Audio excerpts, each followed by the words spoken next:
Live with studios in Midland and Odessa, you're watching CBS7 First Alert News at 9 on the CW They West got Texas. everything they wanted and a little bit more, socks and other necessities they needed, and I'm very thankful for that. This week, 1,000 students got to pick out new shoes and some other things for back to school thanks to the Salvation Army. We'll have more on how their annual New Shoes for School drive went in just a few minutes. Good evening and thanks for joining us here for CBS 7 News at 9 on the CW. And thanks to those of you joining us live on our CBS 7 YouTube page. I'm Jay Hendricks. We're going to start tonight tracking crime. Yesterday, a Big Spring man was sentenced to 40 years in prison for aggravated sexual assault. You're seeing his image here, 43-year-old Marcez Morgan. He was found guilty on 2 counts by a jury. Now, in addition to his sentencing for the assault, he will now face a charge of escape causing bodily injury after he ran out the back door of the courtroom when his request to defend himself was denied in a hearing on Tuesday morning. During that pursuit, an officer was injured, enhancing that escape charge. Morgan was found hiding behind dumpsters north of the Howard County Courthouse and was taken into custody and returned to the courthouse for his trial. Odessa Crime Stoppers need your help in finding this man. They say last week he stole a forklift from a construction site at Odessa College. The suspect rode to the Wood Health Sciences building on a bike, then took a forklift with an ASCO number 155459. If you recognize this person, or maybe if you see that forklift, call Odessa Crime Stoppers at 333-TIPS. You may even get a cash reward. Born and raised in West Texas, Denise Swanner has been serving the city council in Odessa for the past 4 years. Tonight, she announced her campaign for re-election. Swanner began getting involved with the community, she says, 30 years ago by working with her church and a variety of nonprofits. For 21 years, she worked in medical services where she was surrounded daily with doctors and patients. Then in January of 2021, she was elected onto the city council for the at-large position. She says she hopes to focus on issues regarding lowering property taxes, water, infrastructure improvements, and public safety if reelected. The reason I'm running is because I believe in the city of Odessa. I believe in everything that we can accomplish. I believe it's a great place for you to raise your family. I believe there's lots of things that we can do, and the only way to do it is to get involved. I would love for the community to come, hear me, meet me. For those of you that don't know me, I would love to meet them individually. She does have an opponent in the race. Last week, Craig Stoker announced his campaign for the at-large position. We have that story up on our website, CBS7.com. The elections will take place on November 5th. Denise Norman announced her candidacy for the MISD Board of Trustees for District 1 earlier today. Norman is a member of the PTA. She has served on 8 different boards and committees. In a release to the media, she said her running points are supporting district initiatives that improve student outcomes, empowering educators to do what they do best, teach, and supporting early literacy programs to ensure that all Midland children have reading proficiency by the 3rd grade. And Midland native Courtney J. Ratliff is also running for the District 1 seat on MISD School Board. He says he wants to meet all the needs of Midlanders that live in the south and eastern parts of the city.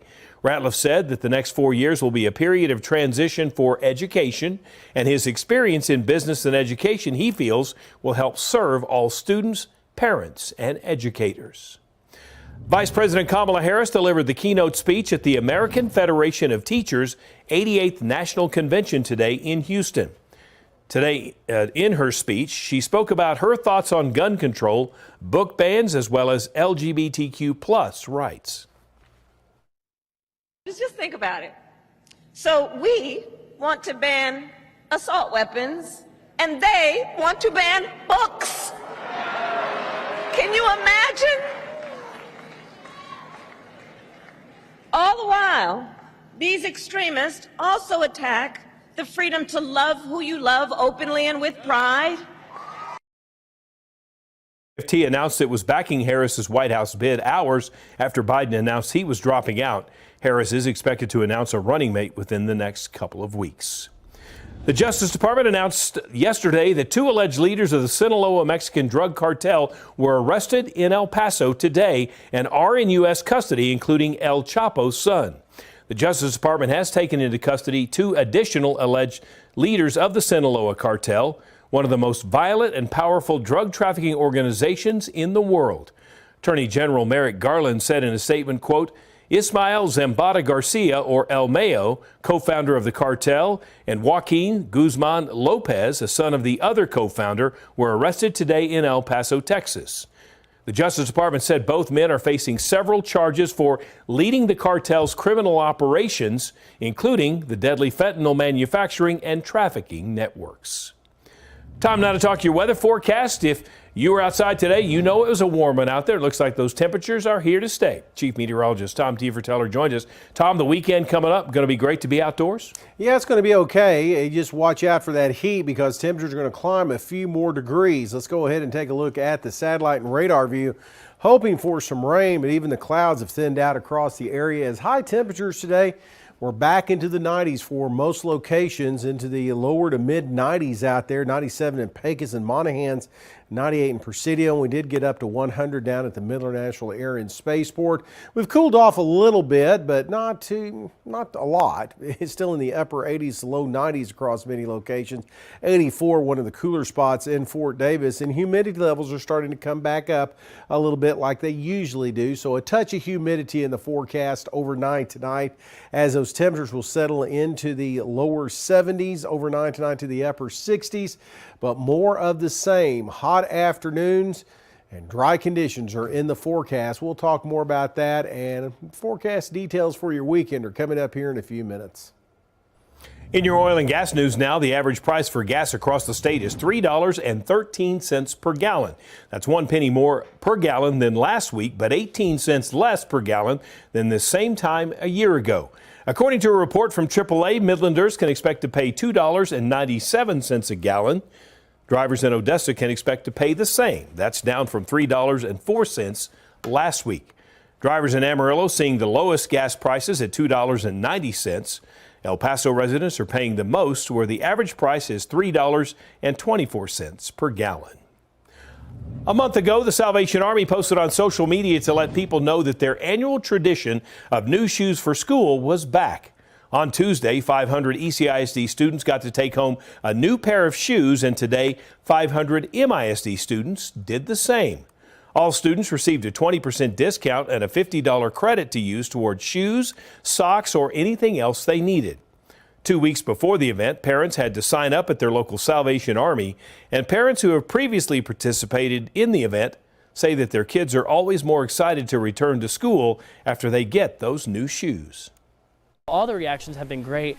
Some kids come up to the table that we're at and show us, look at my shoes, and it's just cool to see the joy on their face, being able to show off those shoes, and when they get to school they can do this. They all have that excitement in them to go back to school and ready to go back to school, and confidence knowing that they can get something that they actually like. The Salvation Army has been doing the Back to School shop for MISD students for over 10 years, but this was the first year for ECISD students as well. In Midland, Sewell hosted a groundbreaking ceremony today for their new dealership. The new dealership will have BMW, Cadillac, GMC, and Buick facilities for sales, service, and parts, relocating their current businesses on Wall Street and Andrews Highway. It will also feature an EF Outfitters store and a made-from-scratch restaurant, something that Sewell says will help them serve the community. For us, it really has always been about serving customers and taking care of people. It's been the hallmark of what my great-grandfather, my grandfather, my father, and myself and my 3 boys have always really believed, is that we have an obligation and an honor to really take care of people. That's really what the business that we're in. The new location is expected to be fully open in 2026. Law enforcement torch run police officers from Odessa PD were at Texas Roadhouse this evening working hard for tips, and it was all for a great cause.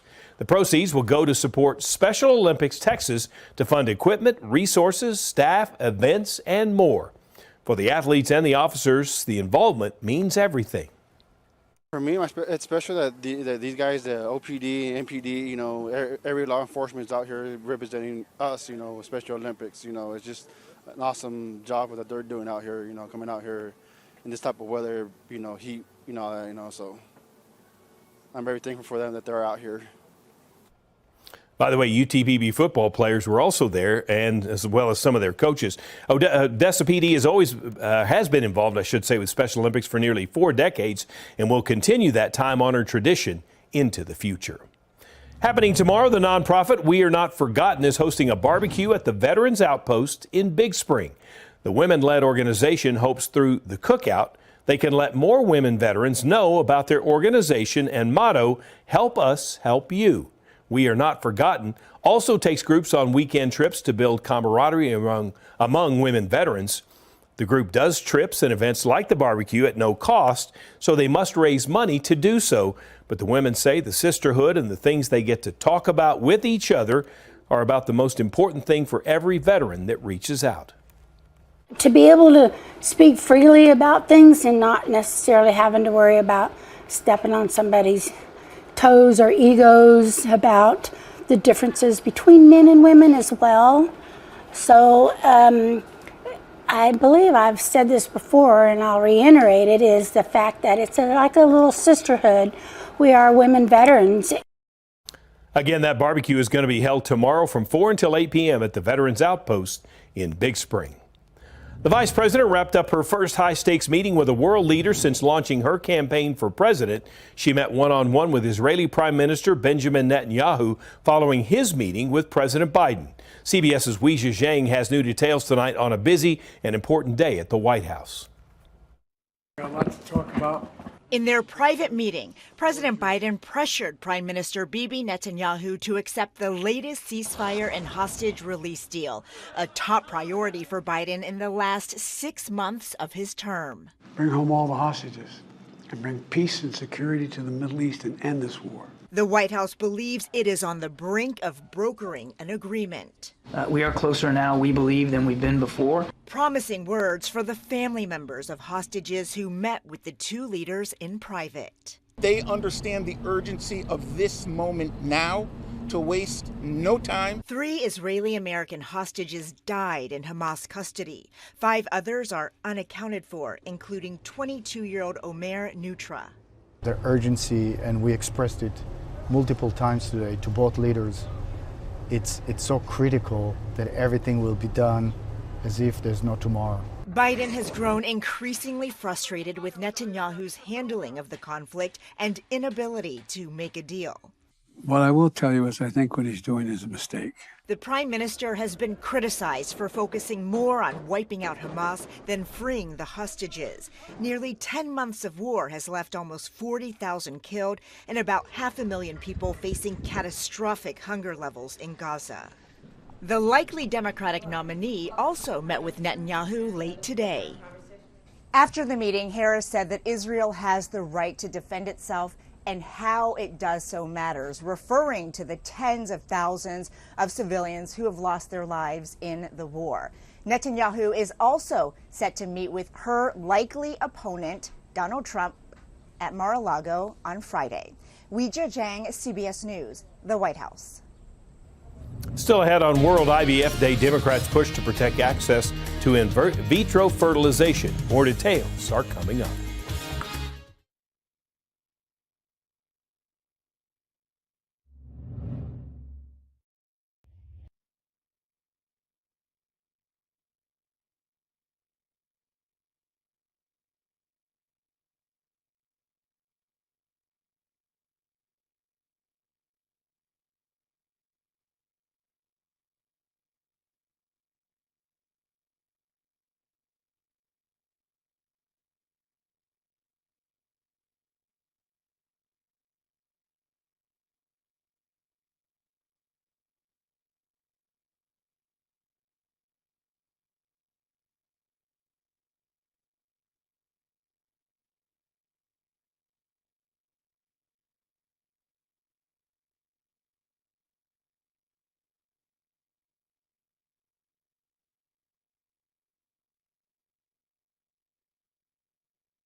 On World IVF Day, a group of lawmakers are looking to protect access to in vitro fertilization. Proponents say it would help families plan having children.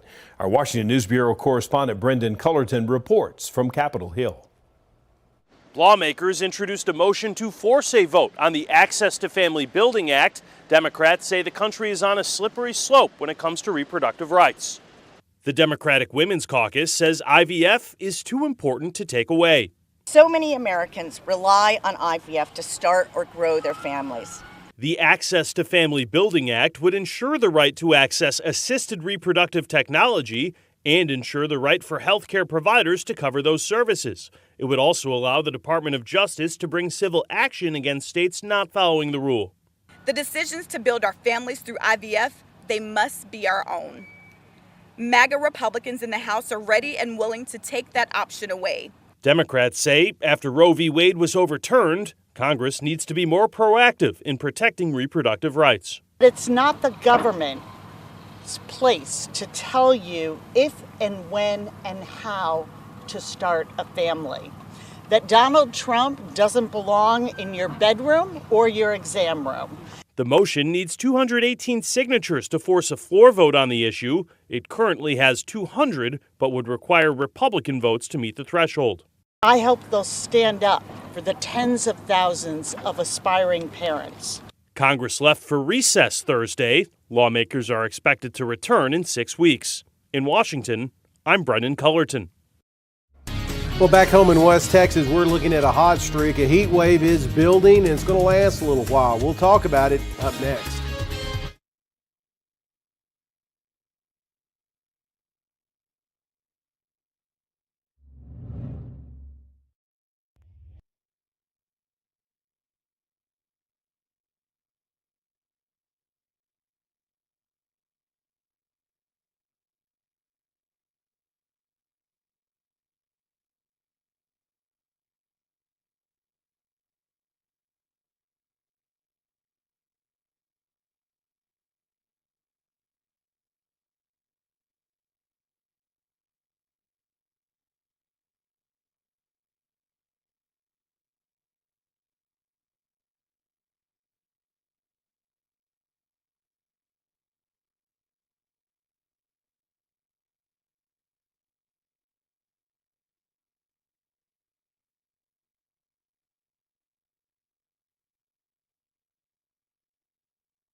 Now, from the CBS7 First Alert Weather Center, here's Chief Meteorologist Tom Tiefertiller.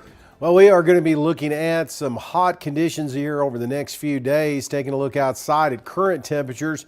Warm evenings on tap, too, as we're still into the upper 80s out there across most areas, the low 90s down along the Rio Grande and over towards Trans-Pecos, Dryden right now at 91 degrees. So a warm evening. Here's a big reason why.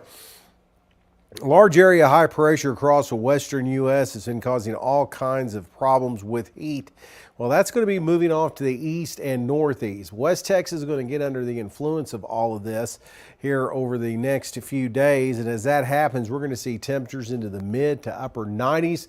Doesn't look like record-breaking heat, but it's going to be enough, though, to remind us that we're still in the summer season out there as we move in towards the start of August. Now, of interesting note is we're still seeing some of that haze. Saw a pretty red sunset this evening. Well, a lot of that smoke is coming from wildfires across northern California, eastern Oregon, eastern Washington, and into Alberta and Canada. That's being pushed by a west-southwesterly wind up and over that ridge of high pressure, then back down into portions of West Texas, and that's going to continue to be the case here over the next few days. Right now, most of the rain is staying off to our east, and that's going to continue to be the case too, as high pressure is going to block it from making its way into West Texas. The flow is not conducive for that. So areas like Corpus Christi, Houston, saw rainfall amounts 1 to 3 inches. Plus today, we're going to see more in the forecast, and that kept temperatures down. Not too much happening on our futurecast. Now, we can't rule out an isolated shower or thunderstorm primarily in the mountain areas tomorrow, maybe affecting Presidio County. And then on Saturday, we could see a couple of showers trickle in across parts of the northern Permian Basin, but overall, a pretty quiet forecast coming up with just lots of sunshine and lots of heat. Overnight tonight around 70 on the overnight low. And then for tomorrow, we're going to be seeing those temperatures again into the lower 90s. So more of the same and steadily climbing temperatures through the weekend and into next week. We'll top out near triple digits by about this time next week, and rain, unfortunately, staying out of our forecast here over the next 7 to 10 days. Coming up, an unforgettable day on Capitol Hill for a group of very ambitious rising seniors. The story is up next.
The American Legion Auxiliary Girls and Boys Nation are in Washington this week, experiencing democracy firsthand. The group got to visit the White House, and today they're taking on Capitol Hill. Our Molly Martinez was there. Some of these very ambitious rising high school seniors aren't even old enough to vote, but that's not stopping them from diving headfirst into the civic process. Being in Washington with the American Legion Auxiliary has been one of the greatest experiences of my life. Soon-to-be high school senior Tori Paga is making the most of her time in Washington, taking in the sights and the sounds of lawmaking in action. Thursday morning, she met with Senator Joni Ernst. Just connecting with the people who represent us as we're entering into adulthood is something that's incredibly important. Later, she and her friends got a sit down with Senator Chuck Grassley, who offered this sage advice to these future politicians. I always tell people, if you always tell the truth, you don't have to remember what you told somebody else. Paga is still on the fence if she'll run for office, but in the meantime, she's making a difference wherever she can. Throughout my life, whenever I've done something, I've kind of put my all into it. Whatever community I'm a part of, I try to lift it up and make a positive impact. In Washington, I'm Molly Martinez.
Well, we are going to be looking at plenty of heat coming up in the forecast. Looking at your CBS7 First Alert exclusive 10-day forecast, it looks like those temperatures again are going to be going up a little bit as we're going to see them into the mid to even upper 90s by next week. Not record breaking, but hot enough for this time of the year. Usually the average high is about 95, 96 degrees. So really this is about where we should be this time of the year, and not looking at too much rain in our forecast either, as we're going to be looking at, again, very dry conditions, just your typical summer weather. Now, normally about this time, August, September, we're seeing triple digits pretty regularly, right? Yeah, occasionally, but on average, it's about 96 degrees this time of the year before it starts letting up.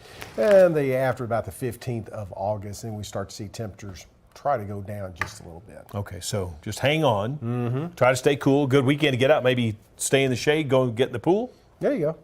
Just any way to cool off you can. All right, Tom, thanks. Thanks for joining us here for CBS 7 First Alert News at 9 on the CW. More news coming up tonight at 10.